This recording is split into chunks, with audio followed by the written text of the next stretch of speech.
e kemi keq kuptu demokracinë edhe votën në parlament dhe ndonjëherë janë votu kandidatët, pse mos me thonë, për të shërby pushtetit.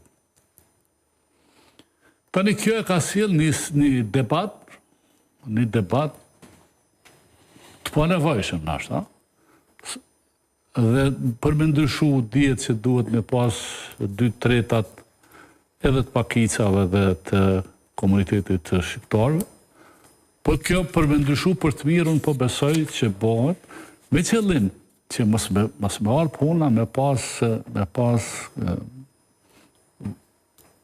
pengesa ose mundësi që politika me bë gabime.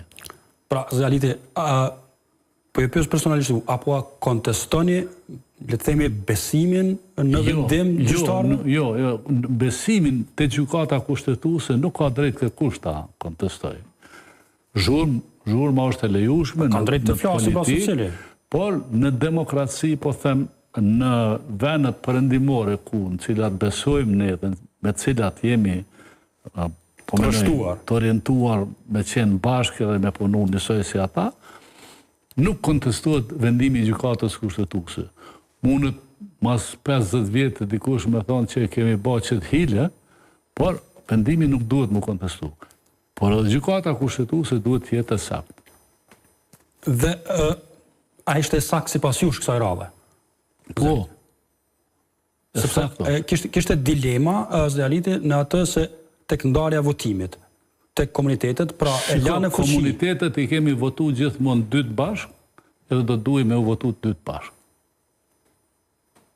Nëse votohet njëni, duhet me votu dhe tjetëri. Jo kështu me ndarë. Nuk ka ndodhë me ndarë në votim parlament deri kësaj radhe që kanë zbulu këta VV-ja një bidat 3. Por, interesantja pra këtë qëndron Zaliti se gjykata kushtetuese bazuar në dispozitiv, pra nuk e kemi pa ende arsyetimin, e lanë fuqi Emilia Recepin, e kthej vetëm atë të komunitetit serb. Po e lanë fuqi sepse ajo ka marrë votat dhe ka propozu kanë propozu komunitetet e tjera. Procedura, menoj që ka qenë e gabueshme dhe ka qenë e qëllimshme. Tash, unë i njoh shumicën edhe aty në deputetëve të komunitetit serb dhe njoh zotin Rashić shumë mirë, edhe menoj që është ndër deputetët më serioz që ka pas parlamenti i Kosovës, zoti Rashić, dhe mendoj që është përfaqësues i denj për të mbrojtur drejtat e serbëve në Kosovë, por edhe që e ka kuptuar në mesin e shumicës ose di pjesët madhe që e kanë kuptuar që në Kosovë mund të jetojnë të lirë, mund të jetojnë dhe mund të mbrojnë drejtat e komunitetit vet. Dhe nuk është i anatemum nga Vučići, është i anatemum nga antenat e Vučićit në Kosovë, dhe ata po e pengojnë, realisht edhe e kanë penguar. Por betejë politike që është mes partive tona, do bëhet Albin Kurti kryeministër, do bëhet Memlikas Bedri Hamza kryeministër, do bëhet Abdigjiku kryeministër, do bëhet Ramushi kryeministër. Është një absurd. Dhe në këtë përplasje, Kosova ka humbë që 10 muj, s'kemi 10 muj u bonë, s'kemi qeveri, dhe qeveria dihet që është shërptori parë, shërptori kryesor i interesave publike i qytetarëve, dhe kanë marrë shumë çështje në gjys, kanë marrë shumë edhe buxheti.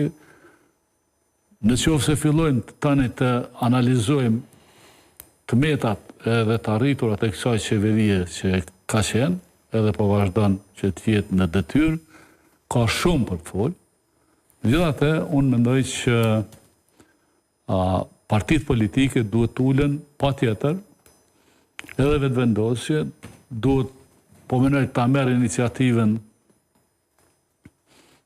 dikush që s'është kryeministër në detyrë, por duhet me u marrë vesh që ka po bëjmë më tutje. Kam frikë që zgjidhja e problemit, duke e lënë vetëvendosjen jashtë, do të acaroj shumë situatën politike, edhe në variantin tjetër